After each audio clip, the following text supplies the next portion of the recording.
Šiandien švenčiame Viešpaties dieną sekmadienį ir tai yra nuo pirmųjų amžių bažnyčios tradicija, kad mes girdime ir klausomės Dievo žodžio, kad galėtume eiti tuo išganimo keliu, kurį Dievas mums apreiškė, švęsdami sakramentus.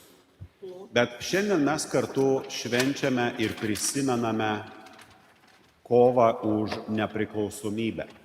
Ir su skaudančia širdimi prisimename tą kainą, kurią turėjome sumokėti. Prisiminsime tuos žmonės, kurie aukojo savo gyvenimus, kad galėtų kovoti už mūsų laisvę. Ir kartu galėtume klausti, ar mes galime sujungti mūsų tikėjimo kelią su mūsų gyvenimo keliu. Ir pabandykime pažiūrėti į šiandienos žodžio liturgiją šiek tiek iš mūsų gyvenimo patirties, iš to, ką mes išgyvenome per šiuos 30 kelis metus. Šiandien mes girdime pirmajame skaitinyje, kaip Samuelis, mažasis jaunasis Samuelis šventykloje miegodamas, girdi Dievo kvietimą: Samueli, Samueli. Ir jisai ateina pas vyresnį pranašą, tuo metu ten buvusi Elį. Ir sako: Eli, tu mane kvietėjai. Ir tai vyksta kelis kartus. Jisai keliasi, girdi balsą, ateina pas Elį, galvodamas, kad tai yra Elis. Elis galiausiai suvokia, galbūt tai vis dėlto yra Dievo pirštas, kad jisai kviečia Samuelį ir sako: kai išgirsi dar kartą, kelkis ir sakyk: kalbėk Viešpatie, tavo tarnas klauso. Ir tai buvo lūžio akimirka Samuelio gyvenime, kuris tampa pranašu ir kuris yra pakankamai žymus ir svarbus žmogus visame Izraelio išganimo įvykyje. Bet tas lūžio taškas, ta pradžia: kalbėk Viešpatie, tavo tarnas klauso. Ir mes dabar galėtume pažiūrėti šitą perspektyvą, kuri yra labai teologinė ir kalbanti mums apie šventosios žemės, apie išrinktosios Dievo tautos augimą ir virsmą. Kaip tai gali persikelt į mūsų patirtį. Mes galėtume kalbėti apie 90-uosius, 86-uosius, 7-uosius metus. Žmonės pradeda jausti, ateina tas laikas, kai mes galėtume pradėti kovoti dėl laisvės, nes kova visada buvo, jinai niekada neužgeso. Ir ko gero dar vienas dalykas, kuris Lietuvoje šiandien nuėjo labai smarkiai į užmarštį, kiek bažnyčios vaidmuo buvo svarbus toje kovoje už laisvę. Ir jūs, kurie esate šitoje Atlanto pusėje, puikiai žinote katalikų bažnyčios kroniką, kiek jinai irgi daug padarė. Buvo sudėtingas ir labai pavojingas darbas Lietuvoje surinkti informaciją, bet padaryti tai, kad pasaulis girdėtų, buvo jūsų rankose ir jūs tą darėte čia, būdami Amerikoje. Ir tai šiandien atrodo nėra, galima pasakyti, žinoma pakankamai gerai, nes tas dažnai užmirštama, kad žmonės vienijosi ir jos vienijo tikslas. Mes klausėmės vieni kitų, kad galėtume atrasti gerą būdą. Ir žiūrėkite, Samuelis gauna patarimą: kalbėk Viešpatie, tavo tarnas klauso. Kaip svarbu kartais susitelkt, ne tik išrėkti savo norą, bet kaip svarbu kartais susitelkt ir išklausyti, kas yra geriausia. Ir tais laikais, sąjūdžio laikais, kai ėjo kovos, kai visi sėdėjo prie radijo imtuvo ir klausėsi, kur eiti, ar prie televizijos bokšto, ar prie Seimo rūmų, kokia yra situacija, visi klausėsi. Nes reikėjo gauti žinią, reikėjo žinoti, kur būti, ką daryti, nes masė žmonių pasidaro vieninga tada, kai jie daro tą patį. Nes priešingų atveju pasidaro chaosas, kiekvienas daro savo. Ir mes matome tame pirmajame skaitinyje tą teologinę mintis, kaip jinai gali pasimatyti arba kaip jinai yra virš laiko ir virš Biblijos tik tai konteksto, paliečianti mūsų gyvenimą. Klausykimės. Ir tas klausimasis, jisai buvo toks svarbus ir galingas tais metais, kai buvo kova dėl Lietuvos nepriklausomybės. Kai žmonės buvo vieningi, kai jie klausėsi to vieno balso, buvo koordinuoti, kaip ir ką daryti. Šis koordinavimas arba ši patirtis tai nėra tik tai to įvykio sausio 13-osios, sausio mėnesio galbūt įvykių galėtume sakyti, arba tai, kas buvo prieš tai 90-ieji metai, 91-ieji metai. kai visi buvo budrus, pasiruošę ir žiūrėjo, kas dabar bus po kovo 11-osios paskelbimo. Ir šiandien mes galim sakyti, šita patirtis yra virš laiko. Susitelkime, išgirskime, kas yra geriausia. Nes šiandien atrodo, kad mes pamiršome šitą patirtį. Šiandien niekas nenori girdėti, kas yra geriausia, šiandien visi nori išrėkti, kas yra mano, kas yra man geriausia. Visi šiandien norime eiti ir mušti į krūtinę, sakyti, klausykite, mano balsas pats geriausias yra. Ir tai, ko mes mokytis turime ir išlaikyti tą patirtį, pradedant Samueliu, pradedant Senuoju testamentu ir einant per mūsų patirtį Lietuvoje arba kur kitur mes begyventume. Mes turime išlaikyti šitą galingą išgyventą patirtį, susitelkti, vadinasi, klausytis vienas kito ir išgirsti, kas yra geriausia. Ir šitas darbas, ir šitas iššūkis, jisai visada yra galingas. Tiek ir tokiu mastu, kiek žmonės jį įgyvendina. Ir mes galėtume sakyti, tai kvietimas mums. Kuo labiau žmonės yra susipešę, kuo labiau žmonės yra matantis tik tai savo aš ir kas man yra svarbiausia, tuo mes esame silpnesni. Ten yra tik masė, ten yra tik didelis žmonių kiekis, bet nėra tos vienybės, kur yra galinga, stipri ir galinti daug padaryti. Todėl, klausydamiesi mes kaip tikinčiųjų krikščionių bendruomenė, klausykimės to Dievo žodžio, kuris mums kalba. Bet kaip žmonės, kaip valstybių gyventojai, kur mes begyventume, mes turime klausytis, kas yra geriausia. Kovodami ir stengdamiesi pagerinti mūsų buitį, pagerinti mūsų gyvenimą, mes turime užmiršti, šaukti, man svarbiausia yra tai, nes tokių man bus, kiekvienas iš mūsų bus skirtingas, bet pabandyti suprasti ir išgirsti, kas mums yra geriausia ir kas yra geriausias dalykas. Dabar žiūrime toliau. Antrasis skaitinys, šventasis apaštalas Paulius, kalba apie kūną. Sako, kūnas yra Dievui ir kūnas yra Dievo. Ir jūsų kūnas nėra tik tai tas, kas yra skirta ištvirkavimui, bet kaip tik yra skirta šventumui arba šventumo išaukštinimui ir šventumo palaikymui. Ir mes galėtume sakyti, tas yra labai tiesa, kalbant apie žmogų. Ištvirkavimas yra palaidumas. Palaidumas yra užsnūdimas, kai mūsų dvasia apsnūsta, kai gėris ir blogis jau dingsta ir pasidaro viskas pilka, kai nėra vertybių, nes nauja vertybė yra tada, kai neturi vertybių, o kiekvienas susikuria savo. Ir šventasis apaštalas Paulius kalba apie tą ištvirkimą kaip labai pavojingą, kuris panaikina ir sunaikina ir sužeidžia kūną.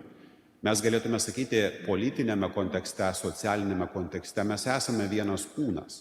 Ar būdami Lietuvoje, ar būdami bet kur kitur, čia New York'e, kur nors kitur pasaulyje, mes galim sakyti, mes esame vis tiek tas vienas kūnas. Mes turime atpažinti, kas yra ištvirkimas, o kas yra dorybė. Nes šiandien mes matome, kad labai lengvai mes išėję iš to visos priespaudos į laisvę, į tų tautų sąjungą, kurios gyveno ir gyvena laisvai. Mes turime pabandyti nebūti kaip kempinė, kuri viską sugeria. Nes kempinė yra gera plauti indams, nes jinai sugeria ir plovimo skystį, jinai sugeria purvą, jinai sugeria viską. Tai tas veikia. Bet tauta nėra kempinė. Nes tada mes sugeriame save viską, ir gerus dalykus, ir ištvirkimą baisiausia.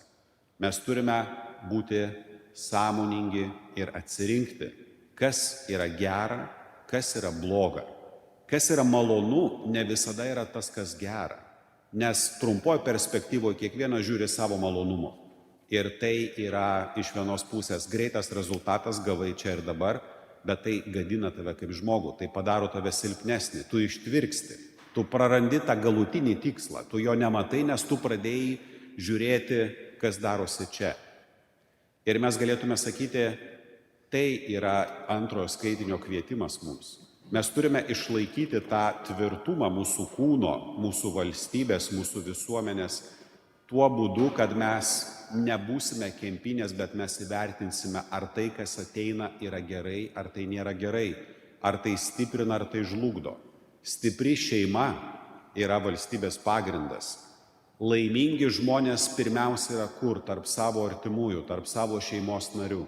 Tai jeigu čia nėra vienybės, jeigu čia nėra pagarbos, tai tada mes galime kalbėti apie žmonių sambūrį, kuriame anksčiau ir vėliau prasidės dideli kivirčai. Ir mes turime būti atsakingi už tai, kad mes išlaikytume tą šventumą tiek savo kūną teologinę prasme mūsų gyvenimo, kiekvieno iš mūsų asmeninio gyvenimo, bet kartu kalbame ir apie mūsų didįjį kūną, tai yra mūsų visuomenė, tai yra mūsų valstybė, kad mes mokėtume atsirinkti. Nes argumentas kiti taip turi. Kelios dienos prieš sekmadienį buvo skaitinys, kaip žydų tauta prašėsi karaliaus. Sako, mes norime karaliaus, kaip kiti žmonės, kaip kitos tautos turi. Ir tada pranašas vargšas sako, Dieve, jie nori karaliaus. Jiems tavęs neužtenka, jie nori kaip kitos pagoniškos tautos turėti karalių. Ir tada Dievas sako pranašui, sako, nepergyvenk, jie ne tave atmetė reikalaudami karaliaus, jie mane atmetė, nes jie nori būti kaip kiti, bet jie turėjo geriau negu kiti, bet nori kaip kiti. Ir mes kartais irgi girdime tą argumentą, nes pas kitus taip yra. Jeigu mes norime matyti, kas pas kitus yra, tai galime irgi pažiūrėti, kas yra gera, kas yra bloga, kas veikia, kas neveikia. Nes kai čiumpame, ką kiti turi, tai kiti galbūt nudegs, po kažkiek laiko mes irgi nudegsime. Todėl kartais turime būti išmintingi. Galiausiai Evangelija šiandien kalba įdomius dalykus. Pirmas dalykas, apaštalai su Jonu stovi, Jonas sako, štai Dievo avinėlis, štai ko mes laukiame, Mesijas ateina. Ir jie eina iš paskos ir sako, viešpatie, Jėzus klausia, ko ieškote, sako, kur tu gyveni, kur tu esi. Eikite ir pamatysite. Ir tas kvietimas eikite ir pamatysite reiškia išsikelk iš savo komforto zonos. Nes dažnai mes bandome sukurti savo komforto zoną ir sakyti, Dieve, akšen. O turime sakyti, Dieve, parodyk, kur man eiti. Ir jisai sako, eikite paskui mane. Tai tas mūsų gyvenimas, mūsų tikėjimo kelionė, mes šiandien labai dažnai norime Dievą priversti būti su mumis. Dieve, aš nesikelsiu iš savo gyvenimo, kurį pats savo susiklijavau, šiek tiek nuodėmės, šiek tiek malonės, šiek tiek gerų dalykų, šiek tiek blogų, kaip visi. Dieve, tu dabar traukiamas esi, čia būk su manim, nes aš noriu, kad tu būtum su manim. Bet kartu sėdžiu savo pelkiai ir nenoriu jos paleisti. Tai Jėzus sako, ateikite ir pamatysite, jeigu jūs ieškote. Ir mes šiandien galėtume sakyti, valstybės gyvenime mūsų, Lietuvoje, visur kitur, kur mes esame, koks yra kvietimas. Neužsisėdėk tame patogume. Buvo kažkada geriau, arba buvo tas, arba buvo anas. Mes norime suklijuoti nesuklijuojamus dalykus. Mes turime eiti pirmin. Bet tas ėjimas pirmin turi būti ne chaotiškas, ne egoistiškas, ne savanaudiškas krypties pasirinkimas, bet pamatymas, kas mus daro stiprius, kas mus daro vieningus ir kas mus veda prie tikrų vertybių, o ne prie tų, kurias mes patys savo susikūrėme. Tada mes išsaugome savo tvirtumą. Ir todėl mes galėtume sakyti, analogija labai artima. Tikėjimo kiekvieno iš mūsų gyvenime mes turime eiti, kur Dievas mus kviečia ir kur jis yra, o netraukti Dievą prie savęs, nes taip neveikia. Ir mūsų socialinėme, politinėme, valstybinėme gyvenime mes irgi turime eiti kažkur į priekį, kas yra geriau, negu kad reikalauti, kad viskas pasidarytų geriau aplink mus, bet mes niekur nenorime pajudėti. Ir tas kvietimas yra labai svarbus ir jis yra virš laiko. Paskutinis dalykas šiandienos Evangelijos išryškintas. Ateina Simonas, Andriejaus brolis, pas Jėzų. Jėzus sako, tu esi Simonas, bet tu būsi Kefas, Petras uola. Ir Kristus Petrui ruošia visiškai naują misiją. Mes galėtume sakyti, tas vardo suteikimas arba vardo pakeitimas, tu esi Petras. Tu gauni naują planą, naują užduotį. Tu būsi tas pamatas, kuris perkeis viską aplinkui. Ir mes žinome iš istorijos Petro visą istoriją, kaip jisai buvo pirmasis popiežius paskirtas Jėzaus ir sako, ant tavęs aš statau savo bažnyčią. Mes galėtume sakyti analogiją vėlgi.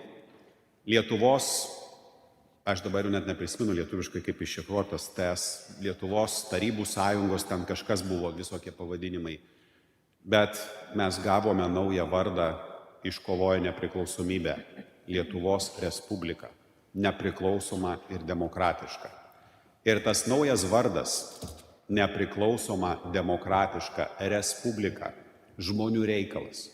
Iš graikų kalbos senos ateinantis pasakymas. Tai yra kvietimas mums. Tas vardas nepriklausoma šalis, jisai atveria daug durų, bet kartu jisai ir įpareigoja daug dalykų išlaikyti ir išsaugoti taip, kaip jie turi būti. Tai kai mes tampame nepriklausoma valstybė, kuri kovojo dėl savo laisvės ir šiandien prisimename tuos kovotojus ir gynėjus, mes turime išlaikyti tą laisvę. Nes laisvė nėra laisvė nuo kažko, bet tai yra laisvė rinktis tai, kas yra geriausia. Ir vėlgi, pasirinkti tai, kas yra geriausia, tai nepamatyti, kas yra geriausia man, arba kas yra geriausia tik tau, bet kas yra geriausia mums. Ir todėl melskimės šiandien už tuos, kurie žuvo, kovodami dėl mūsų laisvės. Bet kartu melskimės už visus dabar esančius Lietuvoje ir pasaulyje, kurie turi tą ryšį su nepriklausoma ir laisva Lietuva. Kad tai, ką mes darome, darytume nesavanaudiškai, bet darytume kurdami tikrą ateitį tikrai laisvos ir nepriklausomos šalies. Amen.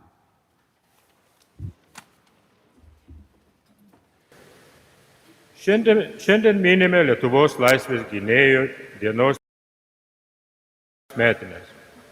Dabar nešime žvakes su vardais ir nuotraukas sausio 13 dieną žuvusiųjų už Lietuvos laisvę, kurias pagarbiai padėsime prie švento altoriaus.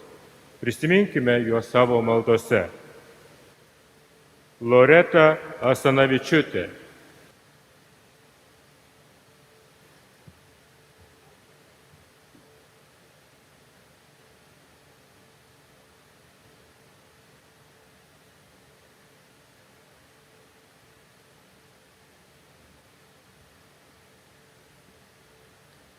Virginijus Druskis,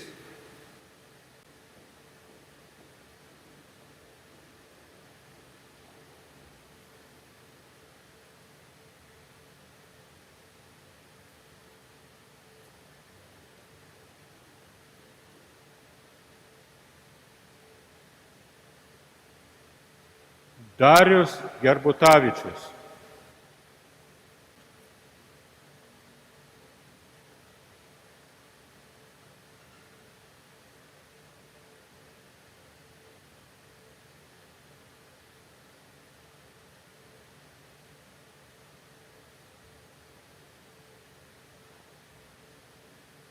Rolandas Jankauskas,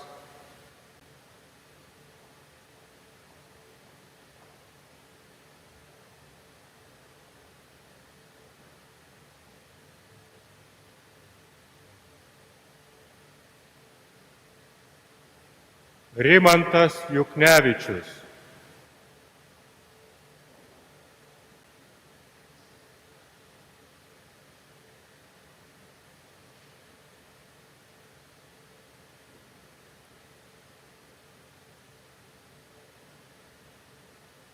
Alvydas Kanapinskas,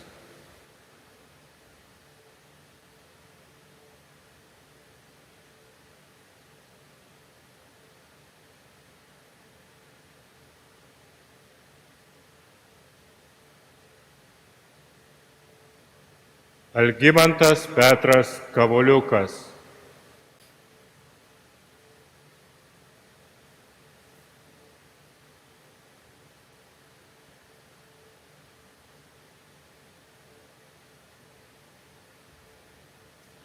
Vytautas Koncevičius,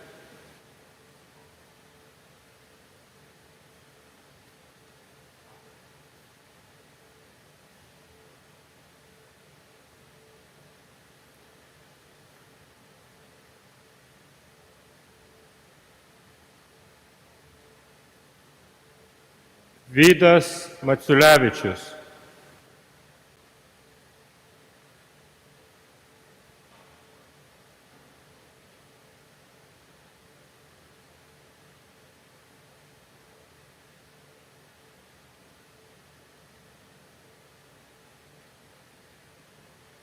Titas Masiulis,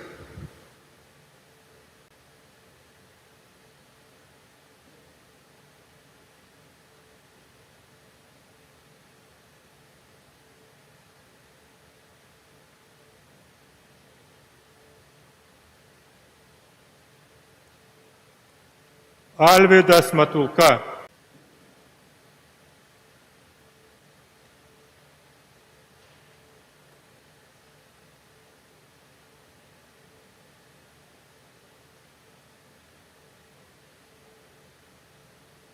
Apolinaras Juozas Povilaitis,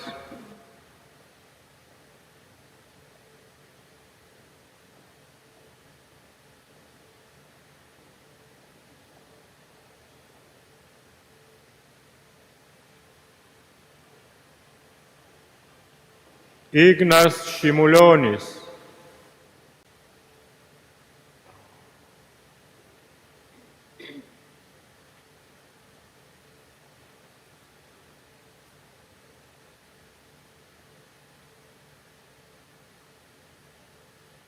Vytautas Vaitkus,